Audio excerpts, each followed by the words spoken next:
Hey, what's up, guys? No shooting today, more of a big show and tell. 2 weeks ago, when I was doing that test with the caliper grease all up in my guts, um, remember how the bolt kept hanging forward? I think that was the moment that my firing pin broke. And for the last 2 weeks, I've just been shooting with a broken firing pin.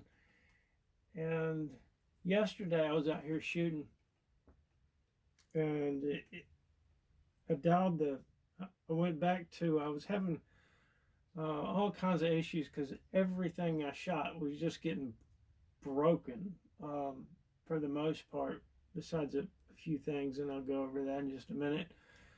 But I went back to CO2 and to dial down the pressure from 1,000 psi, and the bolt kept flying, getting stuck open.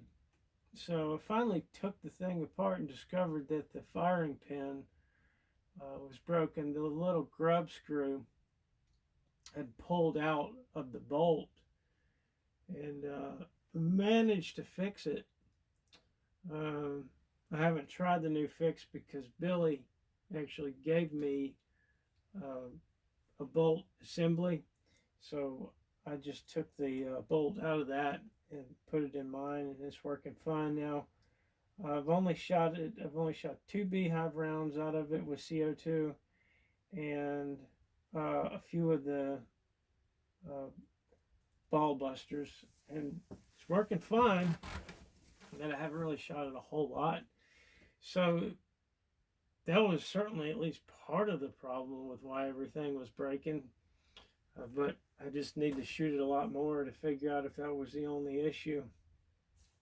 Now, since I was having that issue, I redesigned the shell several times, and I just wanted to show you some of the things that I came up with.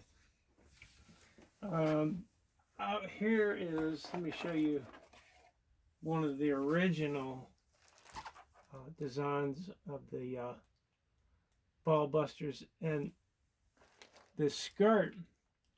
I think what was happening is that if one of these didn't get loaded in there perfectly straight, as the bolt would come, it would get hooked on the edge of it, and I think that was causing a lot of the problems. May have even been the culprit of why the uh, screw pulled out of the bolt on the firing pin. So I was thinking, well, I've got a whole quart of those. I would really like to fix those, but I couldn't come up with a good idea to do that. So I went back to, well, why not just print around the projectile? So I did that on several of them. Here's one. Now these were printed upside down, and so it prints, and then until it prints a cavity for the ball, and then the printer stops at the very top of that cavity, and then I put the ball in, and it continues to print. So it's all self-contained. I haven't even tried those yet, and I came up with another idea, and that is a three-piece round.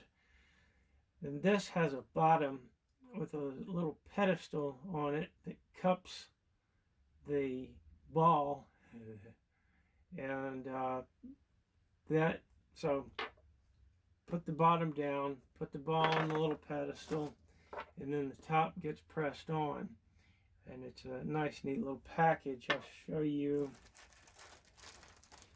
The problem with that, with the 440s, is if you make this solid, this is like 175 grains, and that's a little bit heavier than Not sure if I want to.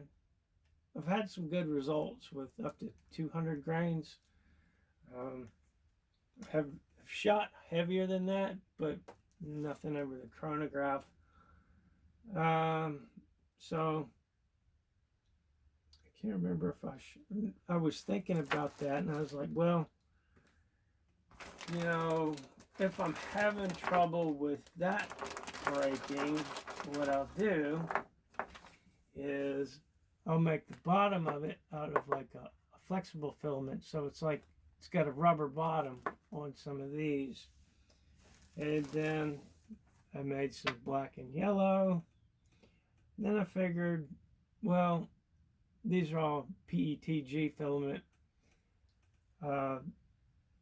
What happens in the flower shop is I do all the vases in PLA. And PLA is really strong, but it's brittle. And sometimes a wife will see a filament she wants me to make vases out of, and we'll get the roll and then print some vases in it, and she hates the vases. So I've got several rolls of PLA just doing nothing. So I figured, why not try this design out with making it PLA with some of the filament that she doesn't like. And here's one of those done in PLA. PLA prints really nice and easy. Yeah, it kind of reminds you of the jelly shoes from the 90s that girls used to wear. I'm going to call these glamour shots. And I did make those in 145 grain variant with I think a 395 ball. So I'm looking forward to trying those. Now, before all of that, where's one? Before I did all of that, I tried to come up with a way to fix these, and this is one of them. What I did was I made I took like the inside of that and made a plug for it, and I did try these out. I think I shot some dry and then some with grease behind that plug and between the plug and the ball, and then I had moderate success.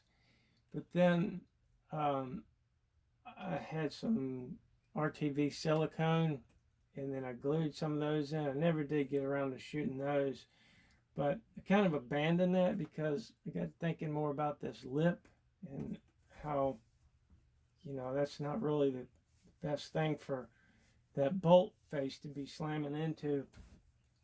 So kind of gave up on that idea.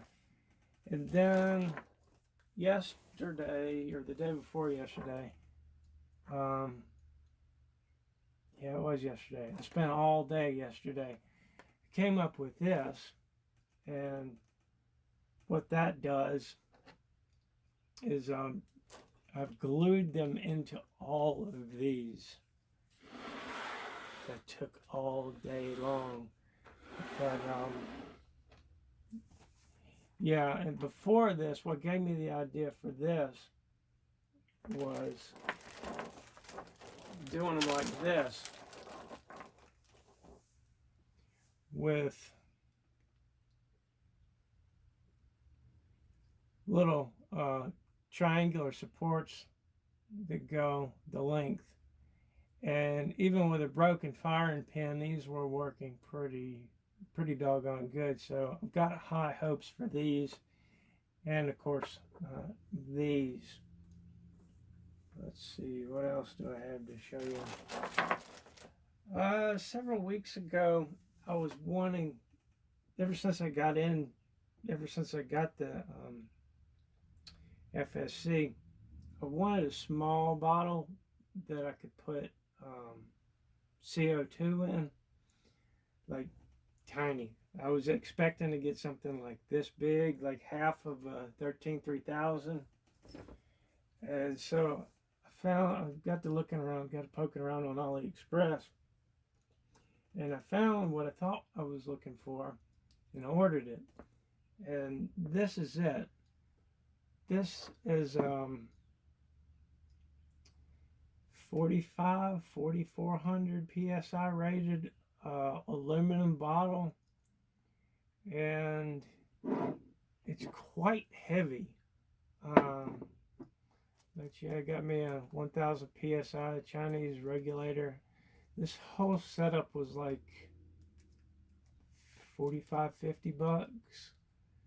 And yeah, it's kind of scary filling it up, being used to aluminum and 3000 psi. But I mean, this thing is thick.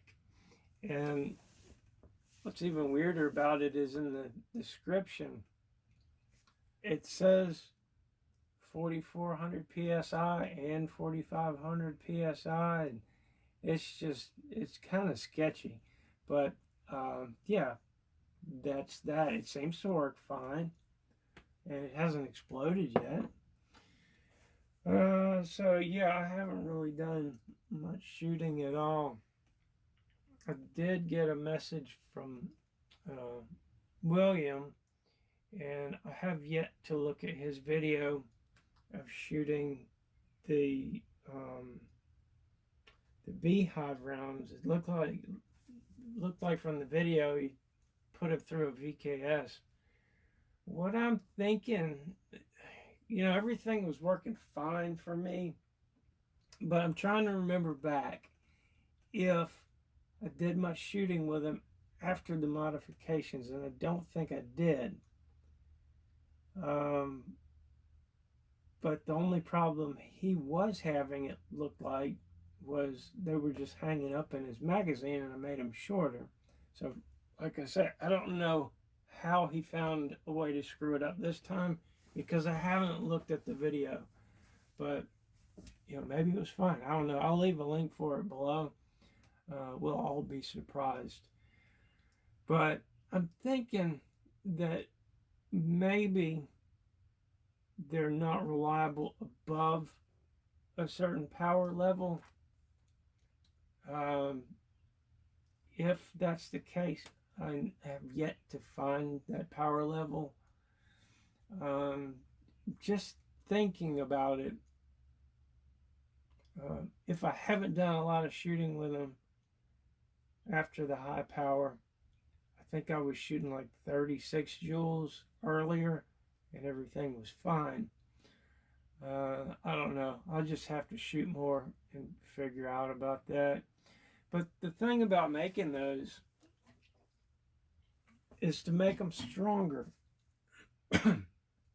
You have to add plastic, and when you add plastic, you can't fit as many BBs in there. And as you add plastic, you're moving plastic and not BBs. You're losing your velocity to your wad. So that round might have to be power restricted. We'll just have to see about that. Because I did redesign it to make it stronger. And I tried those, but the gun was, had a broken firing pin in it. So, yeah, what I just shot were the old ones, and they were fine. I shot them on CO2 shot 2 with my shorty, and then 2 with the longer barrel. But, it's not going to tell us much, other than it didn't malfunction, and it was flawless in that respect. But, yeah, so I've got a lot of stuff to shoot now. So I'm going to be working on that and trying to put together some numbers, trying to figure some things out. But, yeah, till then, later.